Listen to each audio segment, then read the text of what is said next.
Hello friends, ನಾನು ನಿಮ್ಮ Teertha Prasad K, assistant professor in commerce.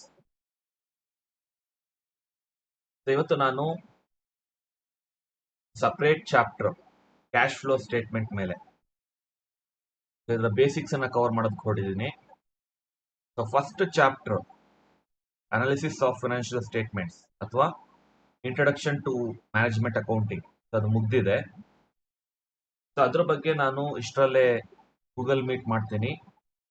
ಅದರಲ್ಲಿ ಏನೇ ಡೌಟ್ಸ್ ಇದ್ರು ನೀವು ಕೇಳ್ಬೋದು.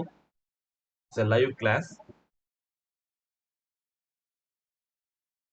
ಮತ್ತೆ ಯಾವಾಗ ನೀವು ಡೌಟ್ಸ್ ಬಂದ್ರೂ ನನಗೆ ವಾಟ್ಸಪ್ ಮಾಡಿ ಇಲ್ಲ ಕಾಲ್ ಮಾಡಿ, ಖಂಡಿತ ನಾನು ರೆಸ್ಪಾಂಡ್ ಮಾಡ್ತೀನಿ. So cash flow statement,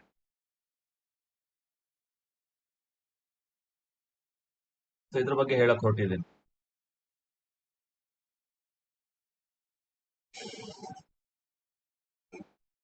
management accounting ಅಲ್ಲಿ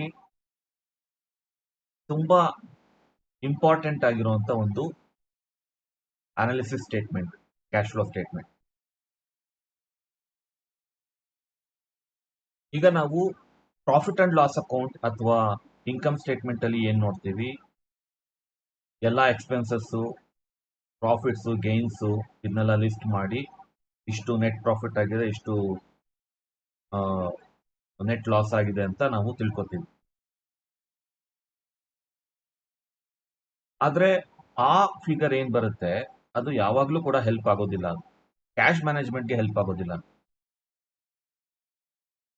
ಯಾಕಂದ್ರೆ ಅಲ್ಲಿ ಎಷ್ಟೋ ನಾನ್ ಕ್ಯಾಶ್ ಐಟಮ್ಸ್ ಇರುತ್ತೆ. ಫಾರ್ ಎಕ್ಸಾಂಪಲ್ ಡಿಪ್ರಿಸಿಯೇಷನ್, ಅದು ನಾನ್ ಕ್ಯಾಶ್ ಐಟಮ್. ಡಿಪ್ರಿಸಿಯೇಷನ್ ಅಂತ ನಾವೇನು ಯಾವುದೇ ಕ್ಯಾಶ್ ಅನ್ನ ಕಟ್ಟೋದಿಲ್ಲ ಅಲ್ವಾ. ಸೊ ಡಿಪ್ರಿಸಿಯೇಷನ್ ಅಂತ ಚಾರ್ಜ್ ಮಾಡ್ತೀವಿ ಅಷ್ಟೇ ಫಿಕ್ಸ್ಡ್ ಅಸೆಟ್ಸ್ ಮೇಲೆ. ಹಾಗೆ ಗುಡ್ ವಿಲ್ ರಿಟರ್ನ್ ಆಫ್ ಅಂತ ಇರುತ್ತೆ. ಸೊ ಅದು ನಾವೇನು ಕ್ಯಾಶ್ ಅನ್ನ ಕಟ್ಟೋದಿಲ್ಲ, ಅಂದ್ರೆ there is no cash outflow ಅಲ್ವಾ. ಅದೇ ರೀತಿ ಕೆಲವೊಂದು ಇನ್ಕಮ್ಸ್ ಕೂಡ ಕ್ಯಾಶ್ ಬರೋದಿಲ್ಲ, ಅದು ಕೂಡ ಇನ್ಕಮ್ ಅಂತ ನಾವು ಟ್ರೀಟ್ ಮಾಡ್ತೀವಿ.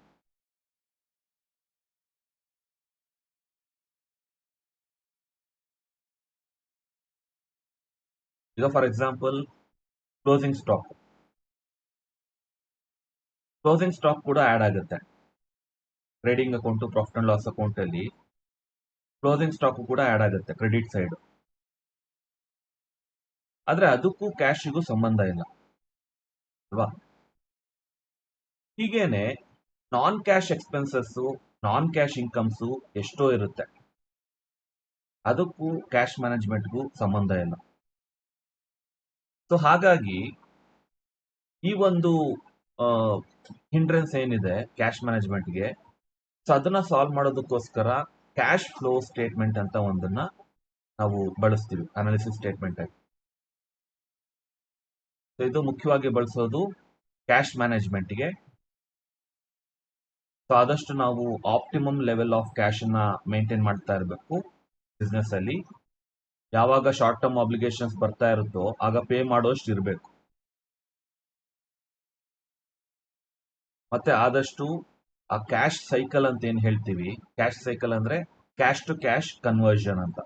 ಕ್ಯಾಶ್ ಟು ಕ್ಯಾಶ್ ಕನ್ವರ್ಷನ್ ಅದು ರೊಟೇಟ್ ಆಗ್ತಾ ಇರಬೇಕು, ಒಂದೇ ಕಡೆ ನಿಂತ್ಕೋಬಾರ್ದು. ಈಗ ಕ್ಯಾಶ್ ಅನ್ನ ಕೊಟ್ಟು ನಾವು ರಾ ಮೆಟೀರಿಯಲ್ಸ್ ಪರ್ಚೇಸ್ ಮಾಡ್ತೀವಿ, ಅದನ್ನ ಕನ್ವರ್ಟ್ ಮಾಡ್ತೀವಿ ಫಿನಿಶ್ಡ್ ಗೂಡ್ಸ್ ಆಗಿ, ಆಮೇಲೆ ಅದನ್ನ ಸೇಲ್ ಮಾಡ್ತೀವಿ, ಸೇಲ್ ಮಾಡೋದ್ರಿಂದ ಕ್ಯಾಶ್ ಬರುತ್ತೆ. ಸೊ ಈ ಕ್ಯಾಶ್ ಸೈಕಲ್ ಏನಿದೆ, ಕ್ಯಾಶ್ ಟು ಕ್ಯಾಶ್ ಕನ್ವರ್ಷನ್ ಆಗುವಂತ ಸೈಕಲ್, ಅದು ಕಂಟಿನ್ಯೂಸ್ ಆಗಿ ರೊಟೇಟ್ ಆಗ್ತಾ ಇರಬೇಕು. ಸೊ ಇದನ್ನ ಮ್ಯಾನೇಜ್ ಮಾಡೋದಕ್ಕೆ ಇರುವಂತ ಒಂದು ಟೂಲ್ ಕ್ಯಾಶ್ ಫ್ಲೋ ಸ್ಟೇಟ್ಮೆಂಟ್. ಇದರ ಮೀನಿಂಗ್ ಡೆಫಿನಿಷನ್ ನೋಡೋಣ.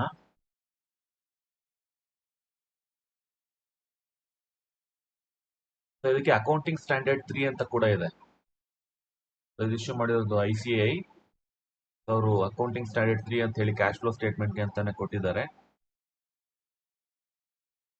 ಸೊ ಕ್ಯಾಶ್ ಅಂತ ಹೇಳಿದ್ರೆ ಕ್ಯಾಶ್ ಇನ್ ಹ್ಯಾಂಡ್ ಮತ್ತೆ ಡಿಮ್ಯಾಂಡ್ ಡೆಪಾಸಿಟ್ಸ್ ವಿತ್ ಬ್ಯಾಂಕ್ಸ್ ಅಂದ್ರೆ ಕರೆಂಟ್ ಅಕೌಂಟ್ ಮತ್ತೆ ಸೇವಿಂಗ್ಸ್ ಅಕೌಂಟ್. ಸೊ ಅದು ಕೂಡ ಸೇರುತ್ತೆ. ಮತ್ತೆ ಕ್ಯಾಶ್ ಈಕ್ವಿವ್ಯಾಲೆಂಟ್ಸ್ ಕೂಡ ಸೇರುತ್ತೆ. ಅಂದ್ರೆ ಇದನ್ನ ನಿಯರ್ ಕ್ಯಾಶ್ ಅಂತ ಹೇಳ್ತೀವಿ. Near cash items, short term highly liquid investments ಅಂದ್ರೆ treasury bills, commercial papers, certificate of deposits, ಈ ರೀತಿ ಶಾರ್ಟ್ ಟರ್ಮ್ ಇನ್ಸ್ಟ್ರೂಮೆಂಟ್ಸ್ ಮೇಲೆ ಏನಾದರೂ ಇನ್ವೆಸ್ಟ್ ಮಾಡಿದ್ರೆ ಅದು ಕೂಡ ಸೇರುತ್ತೆ ಕ್ಯಾಶ್ ಅಂದ್ರೆ. Cash flow. So cash flow ಅಂದ್ರೆ ಅದು ಇನ್ಫ್ಲೋ ಆಗಿರ್ಬೋದು ಅಥವಾ ಔಟ್ಫ್ಲೋ ಆಗಿರ್ಬೋದು.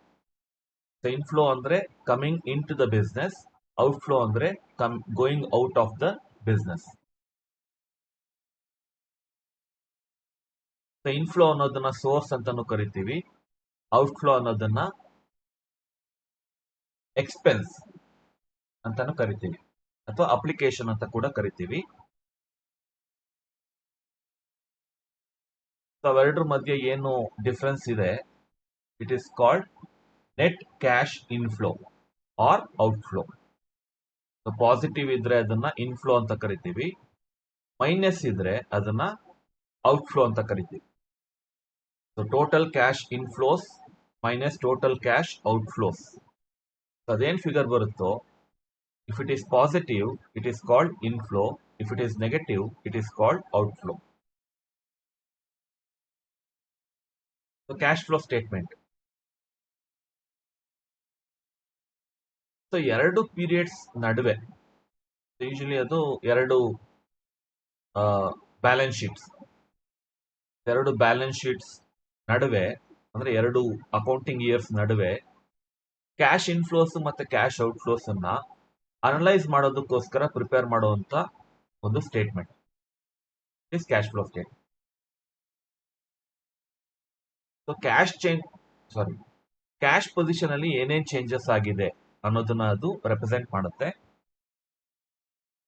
Between two periods. ಸೊ ಯಾವ ಪರ್ಪಸ್ಗೆ ಕ್ಯಾಶ್ ಅನ್ನ ಖರ್ಚು ಮಾಡಿದ್ದೀವಿ ಮತ್ತೆ ಆ ಕ್ಯಾಶ್ ಬಂದಂತ ಸೋರ್ಸ್ ಯಾವುದು ಅನ್ನೋದನ್ನೆಲ್ಲ ನಾವು ತಿಳ್ಕೊತೀವಿ. ಮತ್ತೆ ಓವರ್ ಆಲ್ ಕ್ಯಾಶ್ ಇನ್ಫ್ಲೋ ಆಗಿದ್ಯಾ ಅಥವಾ ಕ್ಯಾಶ್ ನೆಗೆಟಿವ್ ಆಗಿದ್ಯಾ, ಯಾವ್ಯಾವ ಆಕ್ಟಿವಿಟೀಸ್ ಅಲ್ಲಿ ಎಷ್ಟೆಷ್ಟು ಕ್ಯಾಶ್ ಫ್ಲೋ ಬಂದಿದೆ ಇದನ್ನೆಲ್ಲ ನಾವು ತಿಳ್ಕೊತೀವಿ. ಮುಖ್ಯವಾಗಿ ಮೂರು ಆಕ್ಟಿವಿಟೀಸ್ ಅನ್ನ ನಾವು ಗುರುತಿಸಬಹುದು. ಕ್ಯಾಶ್ ಹೇಗೆ ಜನರೇಟ್ ಆಗುತ್ತೆ ಮತ್ತೆ ಅದನ್ನ ಹೇಗೆ ಕ್ಯಾಟಗರೈಸ್ ಮಾಡಬಹುದು ಅಂತ ತಿಳ್ಕೊಳಕ್ ಹೊರಟ್ರೆ, ಮೂರು activities: operating activities, investing activities ಮತ್ತೆ ಫಿನಾನ್ಸಿಂಗ್ ಆಕ್ಟಿವಿಟೀಸ್. ಸೊ ಮೂರು ರೀತಿಯ ಆಕ್ಟಿವಿಟೀಸ್ ನ ನಾವು ಗುರುತಿಸಬಹುದು.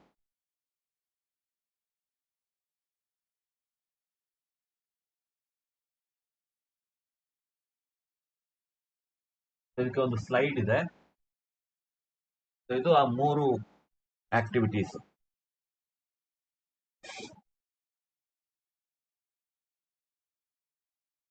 ಸೊ ಮೊದಲನೇದಾಗಿ ಆಪರೇಟಿಂಗ್ ಆಕ್ಟಿವಿಟೀಸ್ ಅಂದ್ರೆ ಬಿಸ್ನೆಸ್ ಆಪರೇಷನ್ಸ್ ಇಂದ ಜನರೇಟ್ ಆಗುವಂತ cash, like sales revenue, commission earned, interest received. Interest received ಕೆಲವೊಂದ್ಸರಿ ಇನ್ವೆಸ್ಟಿಂಗ್ ಆಕ್ಟಿವಿಟೀಸ್ ಆಗುತ್ತೆ, ಅದು ಯಾವಾಗ ಅಂತ ಹೇಳ್ತೀನಿ.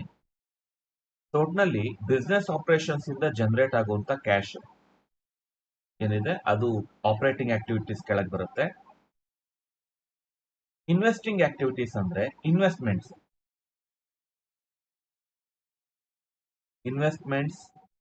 ಕನ್ಸರ್ನಿಂಗ್ ಫಿಕ್ಸ್ಡ್ ಅಸೆಟ್ಸ್ ಮತ್ತೆ ಬೇರೆ ಕಂಪನಿಯ ಶೇರ್ಸ್, ಡಿಬೆಂಚರ್ಸ್, ಬಾಂಡ್ಸ್ ಅಲ್ಲಿ ಇನ್ವೆಸ್ಟ್ ಮಾಡೋದು,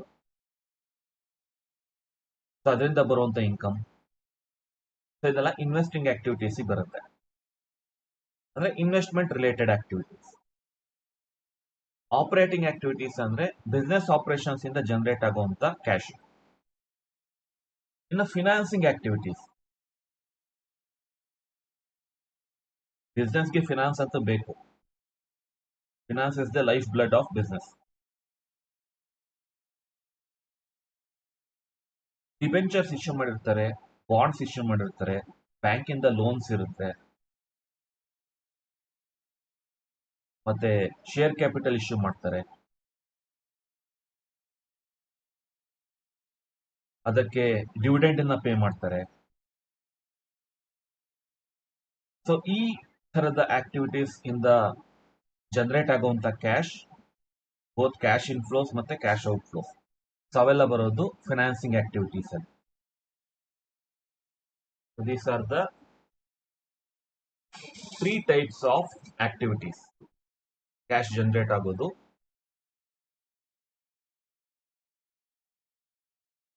operating, investing and financing.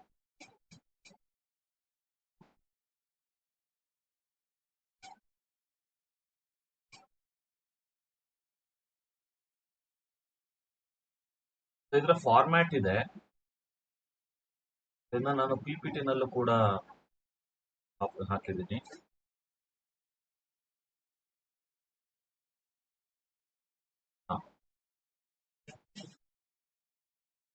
Cash flow statement ಮೊದಲನೇದಾಗಿ ಆಪರೇಟಿಂಗ್ ಆಕ್ಟಿವಿಟೀಸ್ ನಾವು ತಗೋತೀವಿ.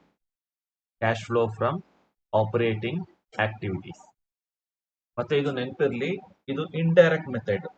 ಕ್ಯಾಶ್ ಫ್ಲೋ ಸ್ಟೇಟ್ಮೆಂಟ್ ಅಲ್ಲಿ ಇಂಡೈರೆಕ್ಟ್ ಮೆಥಡ್ ಮತ್ತೆ ಡೈರೆಕ್ಟ್ ಮೆಥಡ್ ಅಂತ ಇದೆ. ಡೈರೆಕ್ಟ್ ಮೆಥಡ್ ಅಂದ್ರೆ ಎಲ್ಲೆಲ್ಲಿಂದ ಕ್ಯಾಶ್ ಬಂದಿದೆ ಅದನ್ನೇ ಡೈರೆಕ್ಟ್ ಆಗಿ ಐಡೆಂಟಿಫೈ ಮಾಡಿ ಅದನ್ನೆಲ್ಲ ಟೋಟಲ್ ಮಾಡೋದು. ಈಗ ಡೆಟಾರ್ಸ್ ಇಂದ ಒಂದಷ್ಟು ಕ್ಯಾಶ್ ಕಲೆಕ್ಟ್ ಆಯ್ತು, ಮತ್ತೆ ಸೇಲ್ಸ್ ಇಂದ ಒಂದಷ್ಟು ಕ್ಯಾಶ್ ಬಂತು, ಬಿಲ್ಸ್ ರಿಸೀವಬಲ್ ಇಂದ ಒಂದಷ್ಟು ಕ್ಯಾಶ್ ಕಲೆಕ್ಟ್ ಆಯ್ತು, ಅಸೆಟ್ ಅನ್ನ ಸೇಲ್ ಮಾಡಿದ್ರಿಂದ ಒಂದಷ್ಟು ಕ್ಯಾಶ್ ಕಲೆಕ್ಟ್ ಆಯ್ತು. ಈ ರೀತಿ ಡೈರೆಕ್ಟ್ ಆಗಿ ಎಲ್ಲೆಲ್ಲಿ ಇನ್ಕಮ್ ಬರುತ್ತೋ ಅದನ್ನೇ ಐಡೆಂಟಿಫೈ ಮಾಡಿ ನಾವು ಅದನ್ನೆಲ್ಲ ಟೋಟಲ್ ಮಾಡಿದ್ರೆ then it is total cash inflow. ಅದು ಡೈರೆಕ್ಟ್ ಮೆಥಡ್. ಇಲ್ಲಿ ನೀವು ಸ್ಕ್ರೀನ್ ಮೇಲೆ ನೋಡ್ತಾ ಇರೋದು indirect method. This is indirect method. So first ನಾವೇನ್ ಮಾಡ್ತೀವಿ, closing balance of P&L account ತಗೋತೀವಿ. Closing balance of P&L account ಅಂದ್ರೆ ಕ್ವೆಶ್ಚನ್ ಅಲ್ಲಿ 2 ವರ್ಷದ್ದು ಬ್ಯಾಲೆನ್ಸ್ ಶೀಟ್ ಅನ್ನ ಕೊಟ್ಟಿರ್ತಾರೆ. ಸೊ ಆ ಬ್ಯಾಲೆನ್ಸ್ ಶೀಟ್ ಅಲ್ಲಿ ಲೇಟೆಸ್ಟ್ ಇಯರ್ ಯಾವ್ದಿರುತ್ತೋ ಅದ್ರದ್ದು ಬ್ಯಾಲೆನ್ಸ್ ಅನ್ನ ನಾವು ತಗೋತೀವಿ. ಅಂದ್ರೆ ಅದು closing balance of P&L account ಅದನ್ನ ತಗೋತೀವಿ. ಸೊ ಅದು starting figure. It is starting figure. ಅದೆಷ್ಟಿದೆ ಅದು ಬರ್ಕೋತೀವಿ. ಸೊ ಅದಕ್ಕೆ ಇದನ್ನೆಲ್ಲ ಆಡ್ ಮಾಡ್ತಾ ಹೋಗ್ತೀವಿ. It's all added. ಇದೆಲ್ಲ ನಾನ್ ಕ್ಯಾಶ್ ಐಟಮ್ಸ್. ಅಂದ್ರೆ ಯಾವ್ಯಾವ ಐಟಮ್ಸ್ ಕ್ಯಾಶಿಗೆ ಅಫೆಕ್ಟ್ ಆಗೋದಿಲ್ವೋ ಅದನ್ನ ನಾವು ಆಡ್ ಮಾಡ್ತಾ ಹೋಗ್ತೀವಿ. ಟ್ರಾನ್ಸ್ಫರ್ ಟು ಜನರಲ್ ರಿಸರ್ವ್ ಅಥವಾ ಯಾವುದೇ ರಿಸರ್ವ್ ಟ್ರಾನ್ಸ್ಫರ್ ಮಾಡಿದ್ರೆ ಬ್ಯಾಲೆನ್ಸ್ ಶೀಟ್ ನೋಡಿದ್ರೆ ನಮ್ಗೆ ಗೊತ್ತಾಗುತ್ತೆ ಜನರಲ್ ರಿಸರ್ವ್ ಇನ್ಕ್ರೀಸ್ ಆಗಿರುತ್ತೆ. ಸೊ ಆಗ ಅದು ಟ್ರಾನ್ಸ್ಫರ್ ಆಗಿದೆ ಅಂತ ಅರ್ಥ. ಸೊ ಅದನ್ನ ಆಡ್ ಮಾಡಬೇಕು. ಇಂಟರಿಮ್ ಡಿವಿಡೆಂಡ್ ಪೇಯ್ಡ್ ಅಂದ್ರೆ ಮಧ್ಯಂತರ ಡಿವಿಡೆಂಡ್. ಆನ್ಯುಯಲ್ ಜನರಲ್ ಮೀಟಿಂಗ್ ಆಗೋಕ್ಕಿಂತ ಮುಂಚೆ ಏನಾದ್ರೂ ಡಿವಿಡೆಂಡ್ ಪೇ ಮಾಡಿದ್ರೆ ಅದನ್ನ ಇಂಟರಿಮ್ ಡಿವಿಡೆಂಡ್ ಅಂತೀವಿ. ಪ್ರಪೋಸ್ಡ್ ಡಿವಿಡೆಂಡ್ ಅದನ್ನು ಕೂಡ ಆಡ್ ಮಾಡಬೇಕು. Provision for tax made during the year. So ಈ ವರ್ಷ ಏನ್ ಪ್ರಾವಿಷನ್ ಮಾಡಿದೀವಿ ಟ್ಯಾಕ್ಸ್ಗೆ ಅದನ್ನ ಆಡ್ ಮಾಡಿ. ಗುಡ್ ವಿಲ್, ಪೇಟೆಂಟ್ಸ್ ಅಥವಾ ಯಾವುದೇ ಇಂಟ್ಯಾಂಜಿಬಲ್ ಅಸೆಟ್ಸ್ ಅನ್ನ ರೈಟ್ ಆಫ್ ಮಾಡಿದ್ರೆ ಅದು ಕೂಡ ನಾನ್ ಕ್ಯಾಶ್ ಐಟಮ್. ಅದನ್ನ ಆಡ್ ಮಾಡಿ. ಫಿಕ್ಟಿಷಿಯಸ್ ಅಸೆಟ್ಸ್ ಇನ್ಯಾವುದೇ ಇರಲಿ. ಫಿಕ್ಟಿಷಿಯಸ್ ಅಂದ್ರೆ ಇಮ್ಯಾಜಿನರಿ ಅಸೆಟ್, ಅದಕ್ಕೆ ಯಾವುದೇ ಅಸ್ತಿತ್ವ ಇಲ್ಲ. ಈಗ suppose discount on issue of shares, ಅದು ಫಿಕ್ಟಿಷಿಯಸ್ ಅಸೆಟ್. ಹಾಗೆ ಕೆಲವೊಂದು ಇರ್ತವೆ ಫಿಕ್ಟಿಷಿಯಸ್ ಅಸೆಟ್ಸ್ ಅಂತ, ಅದನ್ನ ರೈಟ್ ಆಫ್ ಮಾಡಿದ್ರೆ ಅದನ್ನ ಮತ್ತೆ ಆಡ್ ಮಾಡಬೇಕು. ಡಿಪ್ರಿಸಿಯೇಷನ್ ಆನ್ ಫಿಕ್ಸ್ಡ್ ಅಸೆಟ್ಸ್, ಇದು ಕೂಡ ನಾನ್ ಕ್ಯಾಶ್ ಐಟಮ್. ನಾವೇ ಡಿಪ್ರಿಸಿಯೇಷನ್ ಅಂತ ಯಾರಿಗೂ ಏನು ಪೇಮೆಂಟ್ ಮಾಡೋದಿಲ್ಲ. It's just A charge on asset. ಇದನ್ನ ಆಡ್ ಮಾಡಿ. Premium on redemption of preference shares, debentures etcetera. So redemption ಮಾಡಬೇಕಾದ್ರೆ ಏನಾದ್ರೂ ಪ್ರೀಮಿಯಂ ಕೊಟ್ಟಿದ್ರೆ ಅದನ್ನು ಕೂಡ ಆಡ್ ಮಾಡಿ.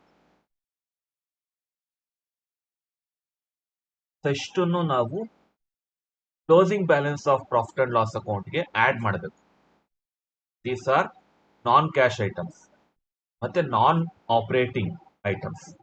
ನಾನ್ cash and non operating items not related to the business operations. Not related to the business operations. ಅದರಿಂದ ಇದನ್ನೆಲ್ಲ ನಾವು ಆಡ್ ಮಾಡ್ತೀವಿ.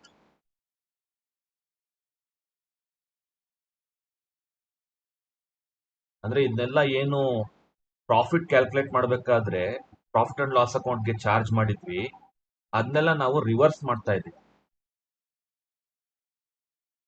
ಪ್ರಾಫಿಟ್ ಅಂಡ್ ಲಾಸ್ ಅಕೌಂಟ್ ಅಲ್ಲಿ ಇದನ್ನೆಲ್ಲ ನಾವು ಚಾರ್ಜ್ ಮಾಡಿದ್ವಿ, ಅದನ್ನ ನಾವೀಗ ಮತ್ತೆ ಆಡ್ ಮಾಡ್ತಾ ಇದೀವಿ. ಇದಕ್ಕೂ ಪ್ರಾಫಿಟ್ಗೂ ಸಂಬಂಧ ಇಲ್ಲ, ಕ್ಯಾಶ್ಗೂ ಸಂಬಂಧ ಇಲ್ಲ. So these are non operating items. ಆಮೇಲೆ ಲೆಸ್ ಮಾಡುವಂತ items, sale on profit on sale of fixed assets or investment.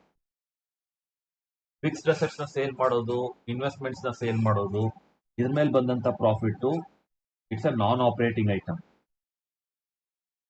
Dividend interest received on investment, ಇದು ಕೂಡ ಇದಕ್ಕೆ ಸಂಬಂಧಪಟ್ಟಿದ್ದಲ್ಲ, ಆಪರೇಷನ್ಸ್ ದಲ್ಲ ಇದು. It is related with investments, investing activity. So ಇಲ್ಲೇನಾದ್ರೂ ಸೇರ್ಕೊಂಡಿದ್ರೆ ಅದನ್ನ ತೆಗಿಬೇಕು, ಲೆಸ್ ಮಾಡಬೇಕು. Discount received on redemption of preference shares or debentures.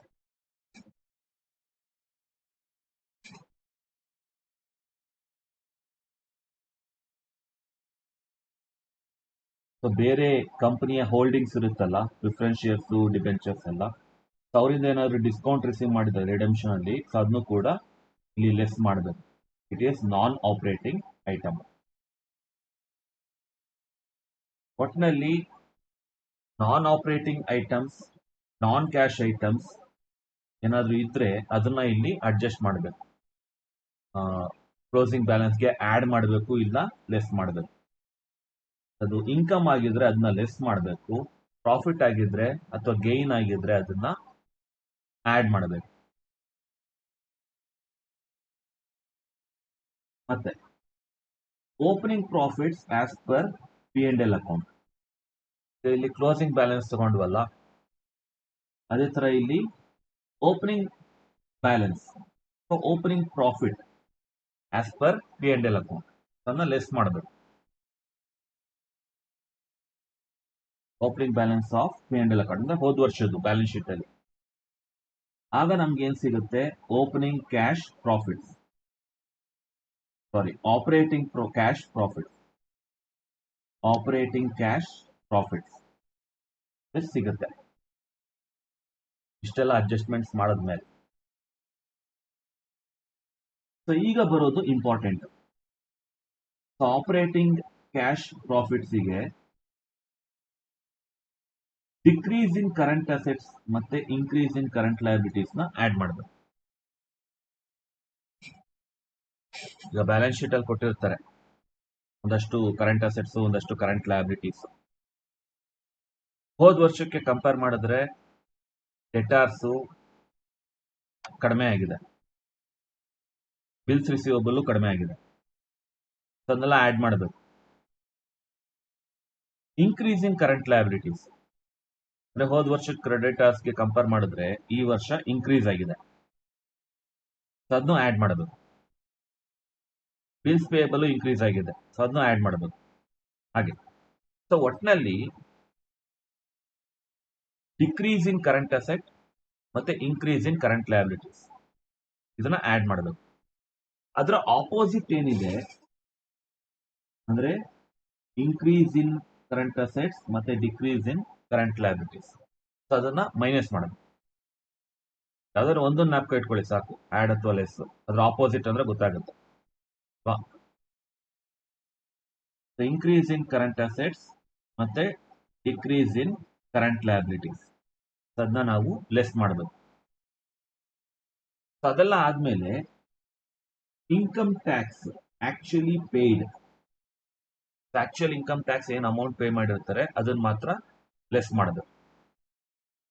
ಎಷ್ಟು ಮಾಡಿದ್ರೆ ನಮ್ಗೆ ಸಿಗೋದು net cash inflow or outflow from operating activities.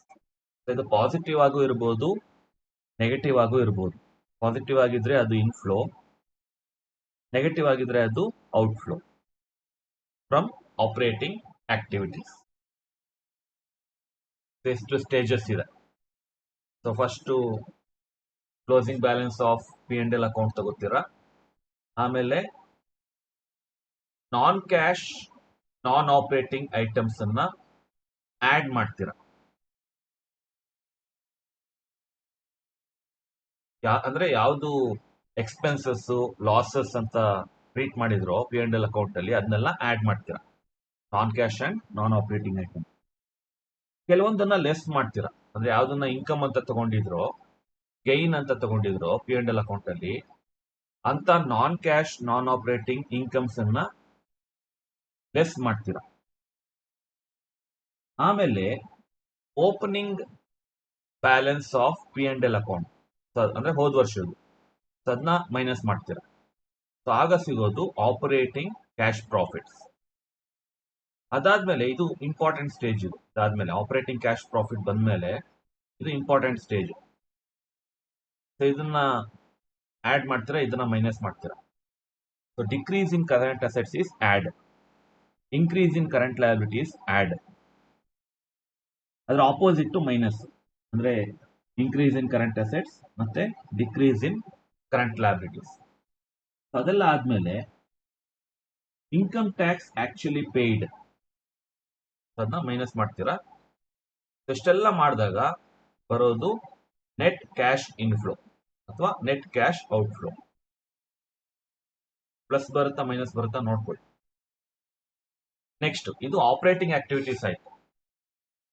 ಅಂದ್ರೆ ಎಲ್ಲಾ ಐಟಮ್ಸ್ ಒಂದೇ ಕ್ವಶನ್ ಅಲ್ಲಿ ಇರುತ್ತೆ ಅಂತಲ್ಲ, ಇದೆಲ್ಲ ಒಂದು ಲಿಸ್ಟ್ ಅಷ್ಟೇನೆ.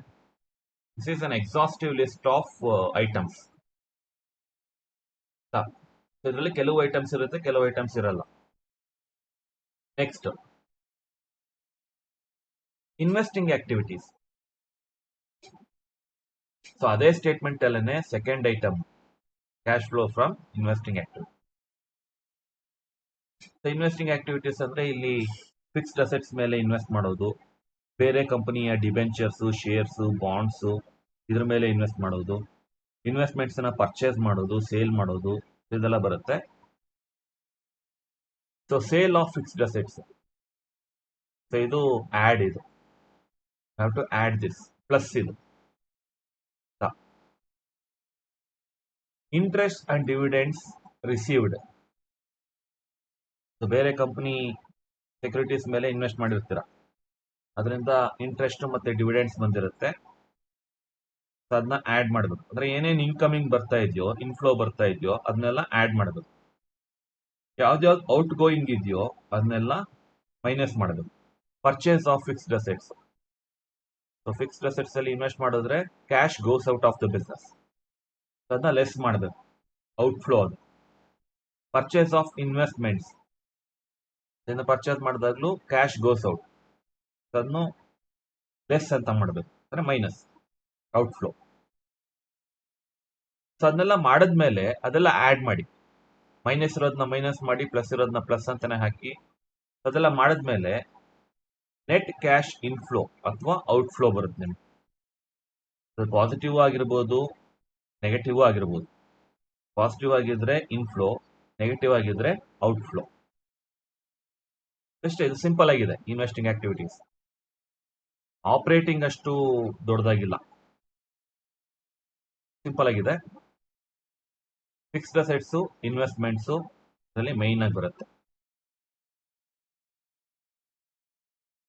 ಸೊ ಕೊನೆಯದು cash flow from financing activities. ಅಂದ್ರೆ ಶೇರ್ಸ್ ಅನ್ನ ಇಶ್ಯೂ ಮಾಡೋದು, ಶೇರ್ಸ್ ನ ಸೇಲ್ ಮಾಡೋದು, ರಿಡೆಂಪ್ಷನ್ ಮಾಡೋದು, borrowings, interest paid, dividend paid, ಇವೆಲ್ಲ ಇದ್ರಲ್ಲಿ ಬರುತ್ತೆ. ಇದೆಲ್ಲ ಫಿನಾನ್ಸ್ ರಿಲೇಟೆಡ್ ಆಕ್ಟಿವಿಟೀಸ್. ಬಿಸ್ನೆಸ್ಗೆ ಎಲ್ಲಿಂದ ಬರುತ್ತೆ ಫಿನಾನ್ಸ್? ಶೇರ್ಸ್ ಇಂದ ಬರುತ್ತೆ, ಡಿವೆಂಚರ್ಸ್, ಬಾರೋಯಿಂಗ್ಸ್ ಇಂದ ಬರುತ್ತೆ.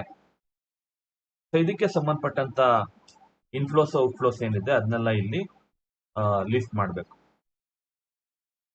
So proceeds from issue of shares, debentures.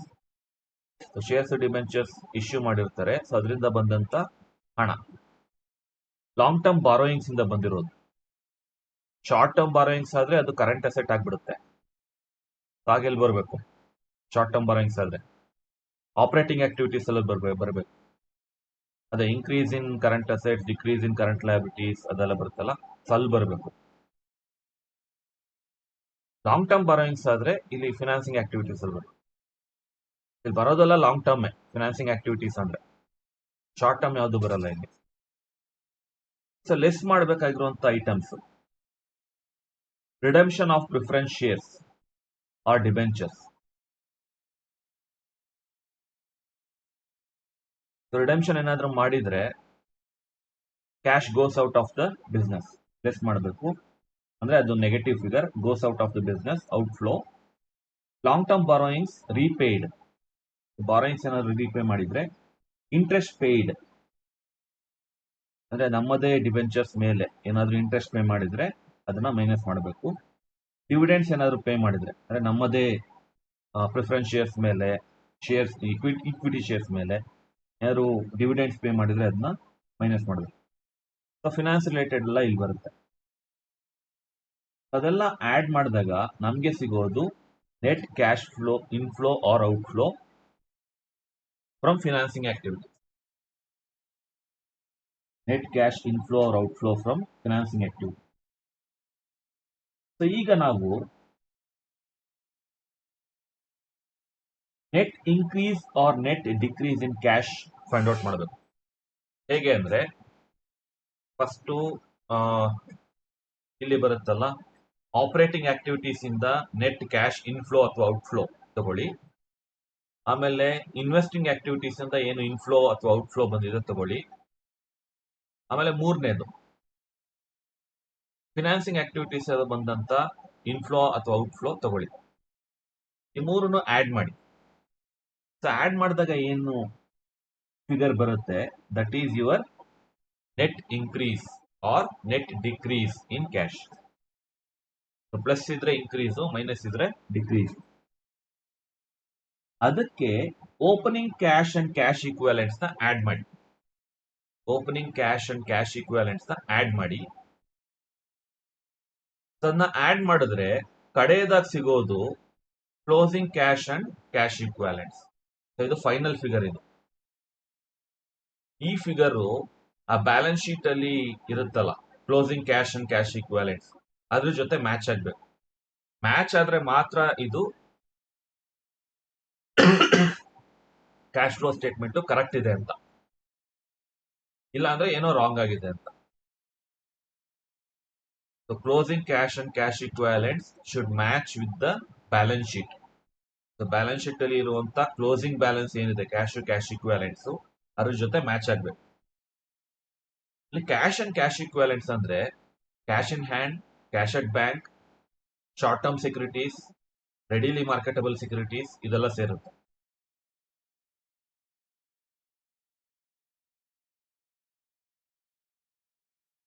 Okay friends, ಇವತ್ತಿಗೆ ಇಷ್ಟು ಸಾಕು.